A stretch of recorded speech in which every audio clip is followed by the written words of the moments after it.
और ऐसे शीघ्रगामी घोड़ों के रथ के द्वारा वो वहां पर पहुंच गई सांकाश्या नगरी में।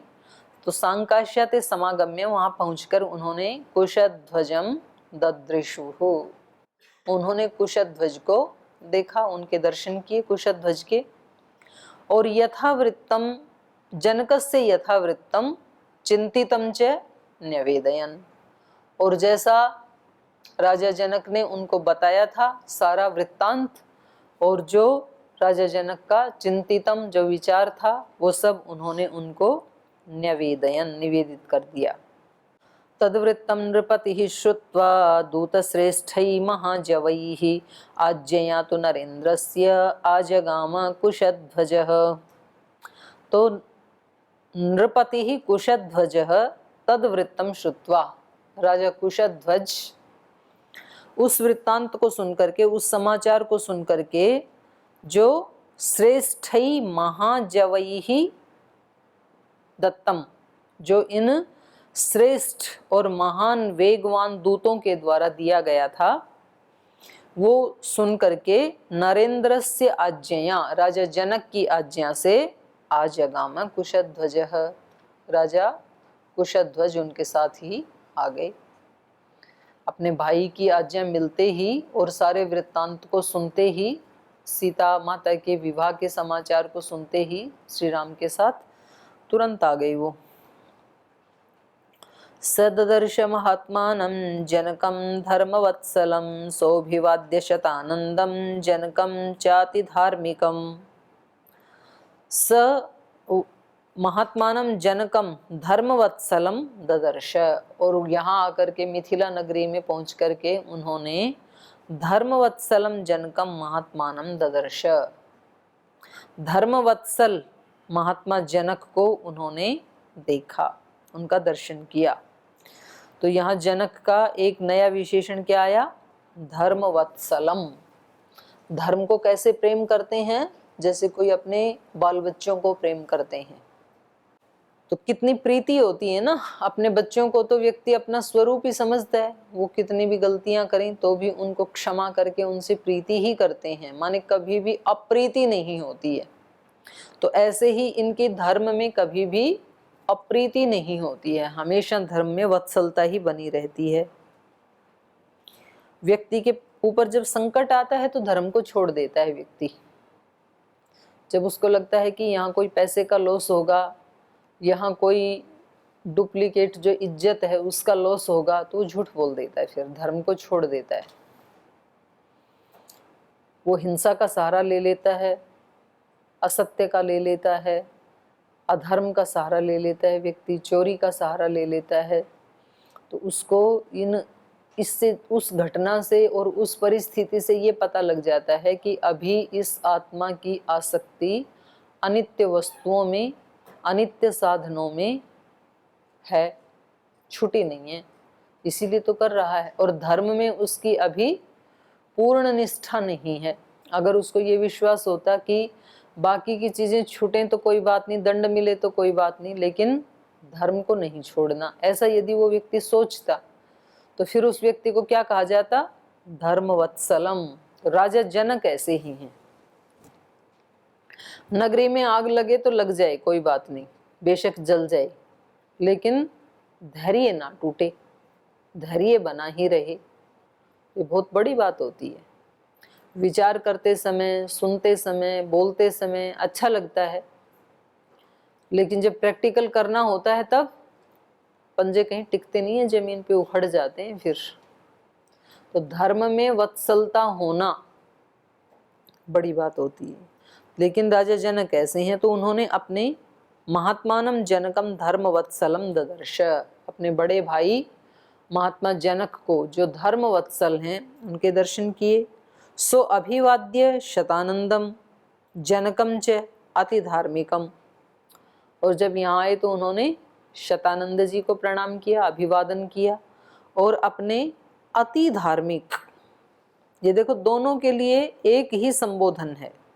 राजा जनक भी क्या हैं, अति धार्मिक, और ऐसे ही इनके लिए 2 नंबर श्लोक में आया था, वीर्यवान अति धार्मिकः। अति धार्मिक, अत्यंत धार्मिक, अतिशय, अतिशय सर्वोत्कृष्टता में प्रयोग किया जाता है। तो दोनों के दोनों भाई कैसे हैं? अति धार्मिकम। हम कहते हैं ना भाई ये तो अत्यंत मीठा है, एक तो मीठा होता है और फिर हम कहते हैं कि ये तो अति मीठा है। अति मीठा मतलब इससे मीठा और नहीं हो सकता है, इतना मीठा है। अति कड़वा है, अति खट्टा है। तो अति का प्रयोग किया जाता है सबसे उत्कृष्ट स्थिति में। तो सो अभिवाद्य शतानंदम जनकम च अति धार्मिकम राजारहम परमम दिव्यम आसनम सो अध्यरोहत। और सबको अभिवादन करके प्रणाम करके राजारहम, राजा के योग्य, क्योंकि ये भी तो एक राजा हैं, राजारहम परमम दिव्यम आसनम, राजा के योग्य जो परम दिव्य आसन था बैठने का, उसको अध्यरोहत, उस पे वो आरूढ़ हुए, उस पे बैठे। तो ये भी है कि सभा आदि में जब बैठना हो तो कहाँ बैठना चाहिए? यथास्थान बैठना चाहिए, अनुचित स्थान पे नहीं बैठना चाहिए। मतलब हमारी जो योग्यता है उससे श्रेष्ठ आसन पे बैठेंगे तो वहां से उठा देंगे लोग, तो वहां नहीं बैठना चाहिए, फिर अपमान होगा। और जो हमारी योग्यता है उससे नीचे वाले आसन पे जाके बैठेंगे तो लोगों को बुलाना पड़ेगा, तो हमारा अहंकार प्रदर्शित होता है वहां पे कि कोई बुलाएगा तब मैं बैठूंगा। भाई आपको पता ही है ना एमए वालों को कहाँ बैठना है, बीए वालों को कहाँ बैठना है। तो पहले से ही व्यक्ति कहाँ बैठे? यथास्थान। तो ये एक राजा हैं तो इनको पता है कि राजा को कौन से आसन पे बैठना चाहिए, इसलिए कहाँ बैठ गए? राजारहम परमम दिव्यम, राजा के योग्य ही जो परम दिव्य आसन था उसके ऊपर वो आरूढ़ हो गए। तो यथास्थान बैठना चाहिए।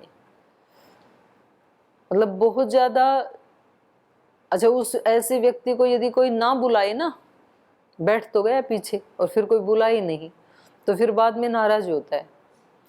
हम वहां बैठे थे, किसी ने हमें टोका तक नहीं, बुलाया तक नहीं, तो बैठे क्यों थे आप वहां जाके पीछे? पहले अपने स्थान पे बैठते ना। तो कुछ लोग मतलब अहंकारवश दिखाने के लिए भी कुछ ऐसे ऐसे कर्म कांड करते हैं। जानबूझ के फटे पुराने कपड़े पहनना, तो ताकि कोई कहे कि देखो कितने निरभिमानी हैं, फटे पुराने पहनते हैं। भाई आपके पास पता ही है ना सबको आपने क्या क्या लेके दबा रखा है। हाँ, तो कपड़े फटे पहनने से क्या, जो पहनने चाहिए वैसे ही पहनो ना। तो अति दोनों तरफ की ही अहंकार को प्रदर्शित करती है, ऊपर वाली अति भी, नीचे वाली अति भी।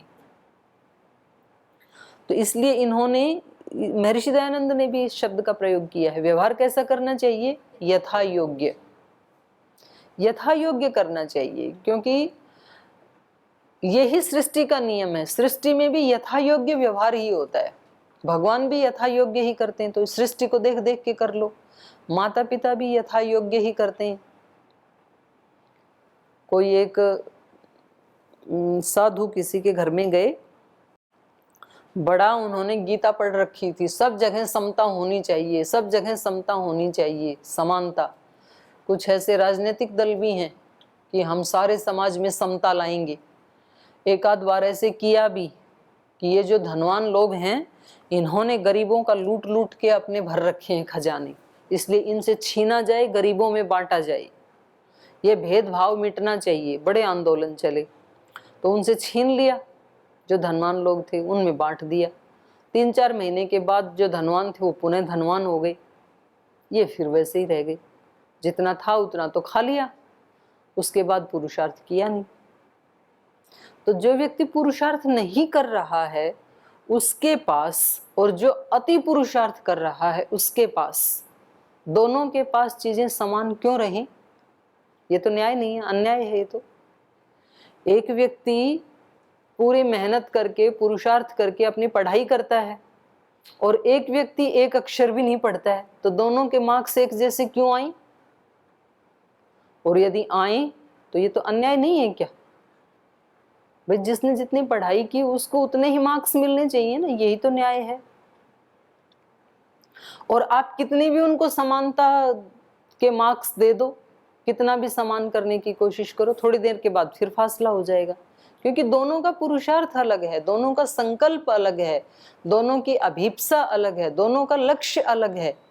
इसलिए सगे माता पिता भी अपनी 2-3 संतानों को बराबर नहीं बना पाते।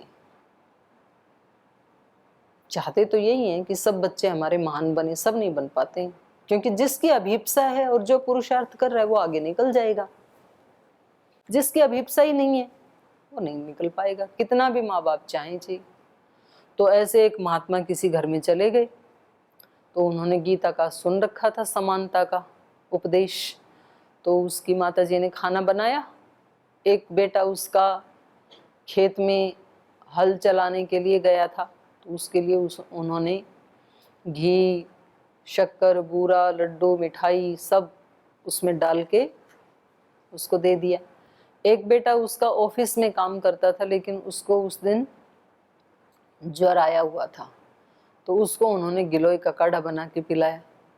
ये महात्मा जी नाराज हो गए, आप कैसी माँ हैं, माँ होकर के इतना अन्याय करती हैं, एक बच्चे को घी खिलाती हैं, एक बच्चे को काढ़ा पिलाती हैं, तो ये तो घोर अन्याय है, ऐसे घर में मैं खाना नहीं खाऊंगा। तो उन्होंने कहा, महात्मा जी आपने जो गीता में पढ़ा है वो अलग अर्थ में है, मैं माँ हूं दोनों की, मुझे पता है कि जिसको ज्वर आया है उसको काढ़ा ही पिलाना चाहिए, उसको यदि मैं घी खिलाऊंगी तो वो और ज्यादा रोगी हो जाएगा, उसका हित काढ़े में ही है। और जो खेत में पुरुषार्थ कर रहा है उसको यदि मैं काढ़ा पिलाऊंगी तो वो आगे हल चला ही नहीं पाएगा, तो बैठ जाएगा, उसका हित घी खिलाने में ही है। तो मैं माँ हूं, मुझे पता है ना किसके लिए क्या उचित है। तो ऐसे हम होड़ कर लेते हैं कई बार समता में, गुरुकुल में जी एक को छुट्टी दी तो हमें भी दो। भाई आप ऐसे तो कभी नहीं कहते हो कि जी वो रोगी हो गया तो मुझे भी रोगी होना है, अब ऐसे तो कोई नहीं कहता ना, उसको बुखार आ गया तो मेरे को भी आना ही चाहिए, मेरे को क्यों नहीं आया। तो जरूरी थोड़ी है सबके साथ यथा योग्य व्यवहार होता है, जिसको आवश्यकता है उसको दी जाएगी, जिसको आवश्यकता नहीं है उसको बिल्कुल नहीं दी जाएगी, जिसको आवश्यकता है उसको उस सेवा में लगाया जाएगा, जिसको आवश्यकता नहीं है उसको उस सेवा में बिल्कुल नहीं लगाया जाएगा। तो ऐसे यथा योग्य व्यवहार ही माता पिता करते हैं, यथा योग्य व्यवहार ही भगवान करते हैं, यथा योग्य व्यवहार ही गुरुजन करते हैं, और वही उचित भी है। तो एक जैसा नहीं होता है कभी भी।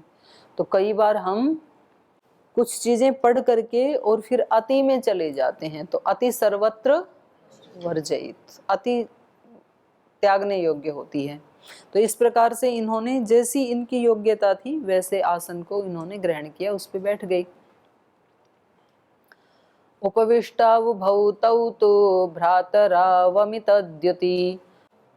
प्रेषयामास तो वीरौ मंत्री श्रेष्ठं सुदामनं गच्छ मंत्री पते शीघ्रं इक्ष्वाकुं मतिप्रभं आत्मजै सह दुर्धर्षम् आनयस्व समन्त्रिणम् औपकार्यां स गत्वा तु रघूणां कुलवर्धनं ददर्श शीर्षा चैनम् अभिवाद्य चेदब्रवीत् अयोध्याधिपते वीर वैदेहो मिथिलाधिपः स्वत्वं द्रष्टुं व्यवसितः सोपाध्यायः पुरोहितं मंत्री श्रेष्ठवचः श्रुत्वा राजा स ऋषिगणस्तथा स बन्धोरगमत्तत्र जनको यत्र वर्तते राजा च मंत्री सहित सोपाध्याय स बान्धवः वाक्यं वाक्यविदां श्रेष्ठो वैदेहमिदमब्रवीत् विदितं ते महाराज इक्ष्वाकुकुल वक्ता सर्वेषु कृत्येषु वसिष्ठो भगवान् ऋषिः। उपविष्टौ उभौ तौ भ्रातरौ अमितद्युति।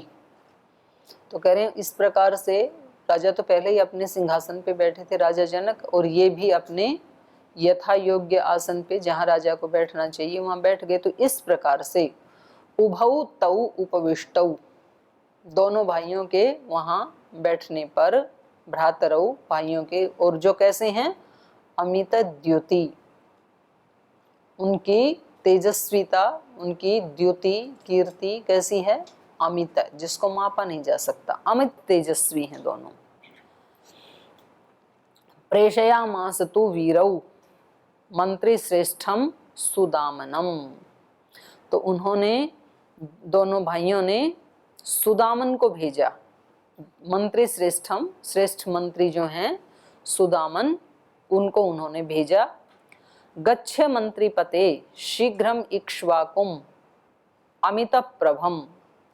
क्या कहा कि आप इक्ष्वाकुम अमित प्रभम, इक्ष्वाकु कुल में पैदा होने वाले जो अमित प्रभा से युक्त हैं, अर्थात राजा दशरथ, उनके पास मंत्री पते गच्छ, हे मंत्रीवर, मंत्रियों के भी स्वामी अर्थात बड़े मंत्री, आप वहां जाएं और आत्मजयी सह दुर्धर्षम आनयस्व समंत्रिणम, और उनको उनके पुत्रों के साथ, दुर्धर्षम जिसको रौंदा नहीं जा सकता, जिसको पराजित नहीं किया जा सकता, ये महाराजा दशरथ का विशेषण है।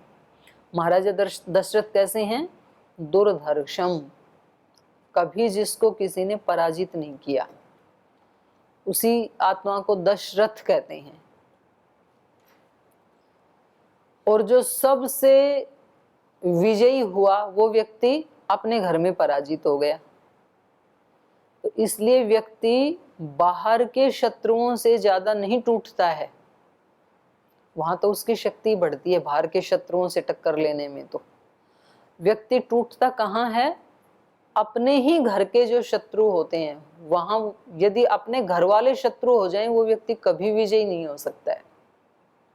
कोई भी इतिहास उठा के देख लो आप, महापुरुषों को उनके निकट वालों ने मारा, सभी महापुरुषों, क्योंकि वहां पर वो नहीं लड़ सकते, वहां वो पराजित हो जाते हैं। तो ये तो हो गया स्थूल दृष्टि से। आध्यात्मिक दृष्टि से व्यक्ति को कोई बाहर की प्रतिकूल परिस्थिति पराजित नहीं कर सकती है। इसलिए अत्यंत प्रतिकूल परिस्थितियों में ऐसे ऐसे लोग सूर्य की तरह चमके, भारत में भी, भारत के बाहर भी। अब्राहम लिंकन जैसे व्यक्ति अत्यंत प्रतिकूल परिस्थितियों में, बाहर की प्रतिकूल परिस्थितियों से व्यक्ति नहीं टूट सकता है, लेकिन अपने अंदर यदि कोई शत्रु बैठा है तो वो व्यक्ति कभी उभर नहीं सकता है, फिर पराजित होता है अपने किसी दोष के कारण। और व्यक्ति ब्लेम बाहर करता है, तो समझदार जो व्यक्ति वो कभी भी बाहर ब्लेम नहीं करता है, वो अपने अंदर देखता है कि त्रुटि कहाँ है, विजय क्यों नहीं मिली।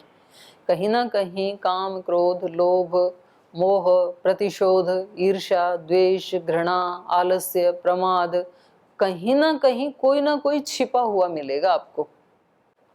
अगर आपको सफलता नहीं मिल रही है तो, अगर आपके जीवन में कोई बाधा, कोई संकट आ रहा है, तो आप खोज करें अपने अंदर कि बाधा कहाँ है, और यदि आपको पकड़ में आ गई तो आप उसको हटा देंगे और आप विजयी बन जाएंगे। तो ऐसे राजा दशरथ थे। राजा दशरथ कैसे थे? दुर्धर्षम, जिसको कोई दबा ना सके, जिसको कोई पराजित ना कर सके।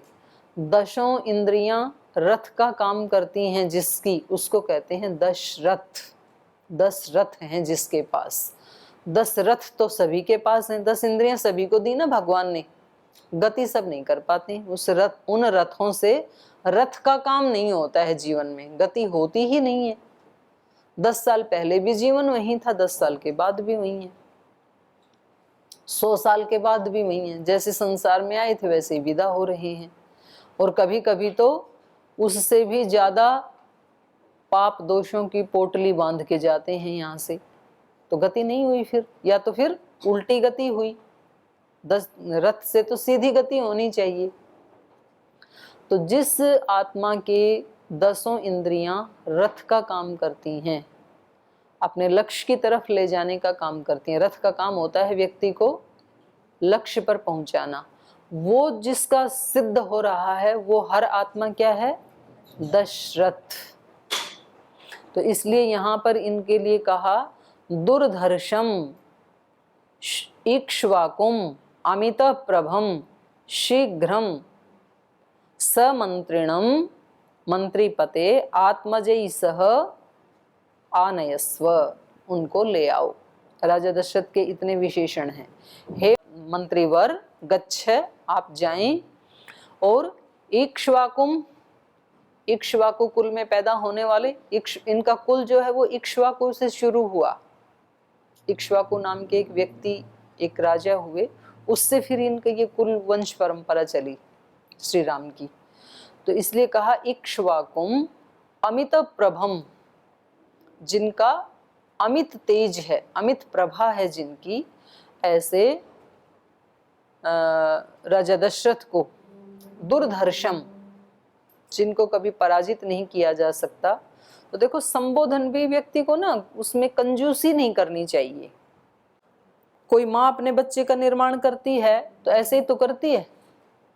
माँ बच्चे को है बिल्कुल छोटा सा और उसको कोई काम करवाना है तो वो उसको ऐसे प्रेरणा देती है ताकि वो वैसा बन सके। मतलब उससे वजन नहीं उठाया जाता है। छटाक भी, छटाक समझते हो, 50 ग्राम से भी कम ही होता है शायद, बहुत कम होता है। मतलब वजन बिल्कुल नहीं उठता बच्चे से, और उसको बोलती है मेरा भीम है। अब वो भीम है नहीं, लेकिन तो भी कोशिश तो करता ही है उसको उठाने की, और उठा लाता है वो। तो ऐसे प्रेरणा दे दे करके माता पिता में भी खास करके माता बच्चों को प्रेरणा दे दे करके उनको वैसा बनाती है, आगे बढ़ाती है। नहीं तो बच्चा चलना ही ना सीखे, एक बार गिर गया तो गिर गया, अब नहीं उठेगा। वो कहती है कि नहीं नहीं, तेरे गिरने से तो सब चींटियां मर गई, देखो उठो अब। ऐसे गुरुजन करते हैं। जिनको सन्यास दे दिया तो उनकी आत्मा में कोई परिवर्तन थोड़ी आ गए कपड़े बदलते ही, वो तो आएगा तपस्या से, साधना से, पुरुषार्थ से। लेकिन श्रद्धेय स्वामी जी महाराज उनको क्या बोलते हैं? पूज्य, ताकि वो पूज्य बने, पूजा के योग्य बने। तो वो क्या करते हैं? हमें बढ़ाना चाहते हैं गुरुजन। तो संबोधनों का अपना एक महत्व होता है। तो अच्छे व्यक्ति को चाहिए कि वो किसी को संबोधित करते समय शब्दों की कंजूसी ना करे। कोई मोल तो खरीद के लाने नहीं है शब्द। तो जितना जितना हम किसी को अच्छे शब्दों से संबोधित करते हैं तो उस व्यक्ति का भी उत्साहवर्धन होता है और खुद बोलने वाले का भी लाभ होता है। उसके अंदर भी वैसे वैसे ही हार्मोन्स, वैसे वैसे ही कुछ अंदर से केमिकल्स उत्पन्न होते हैं, वैसी वैसी वाइब्रेशंस उसके अंदर उत्पन्न होती हैं। नेगेटिव शब्द बोलें तो वैसी होती हैं। किसी को गाली गलौज करने वाला व्यक्ति, दूसरे को तो पता नहीं वो मिलेगा कि नहीं मिलेगा, पर इस व्यक्ति का तो नुकसान हो ही गया ना।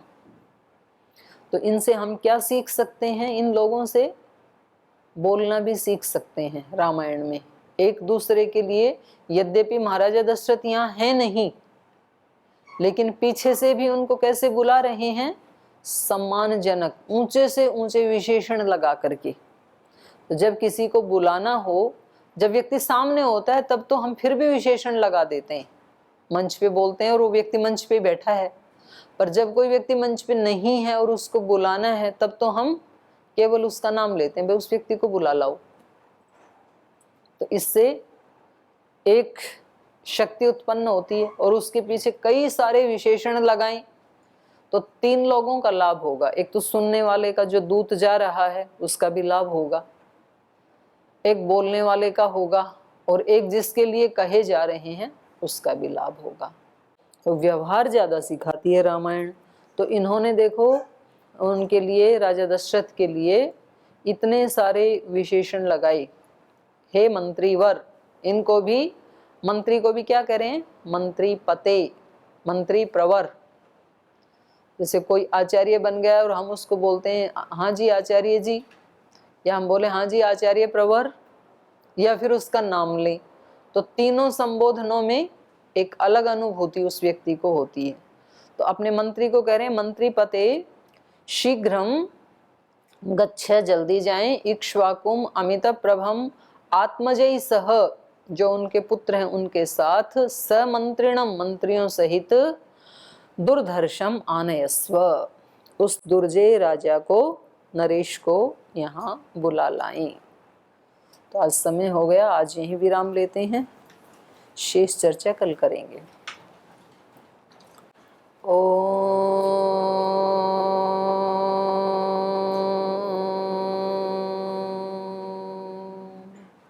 शांति शांति शांति।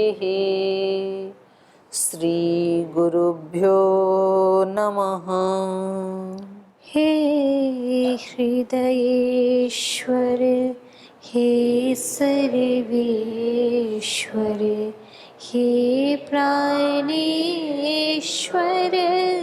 हे परमेश्वर, हे हृदयेश्वर, हे सर्वेश्वर, हे प्राणेश्वर, हे परमेश्वर, हे समर्थ, हे करुणा सिंधु, हे समर्थ, हे करुणा सिंधु, विनती ये स्वीकार करो,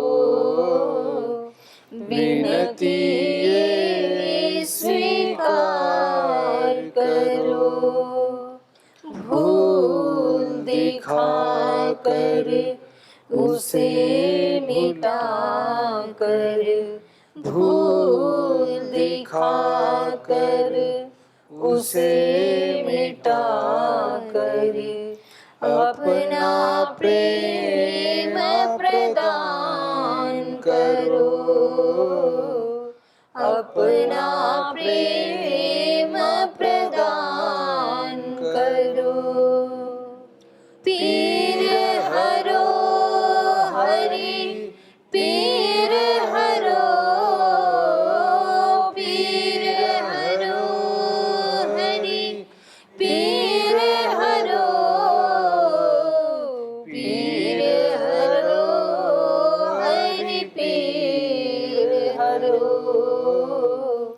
पीर हरो हरि, पीर हरो। हे हृदयेश्वर, हे सर्वेश्वर, हे प्राणेश्वर, हे परमेश्वर, हे प्राणेश्वर, हे परमेश्वर, हे प्राणेश्वर, हे परमेश्वर। ओम श्री गुरुभ्यो नमः।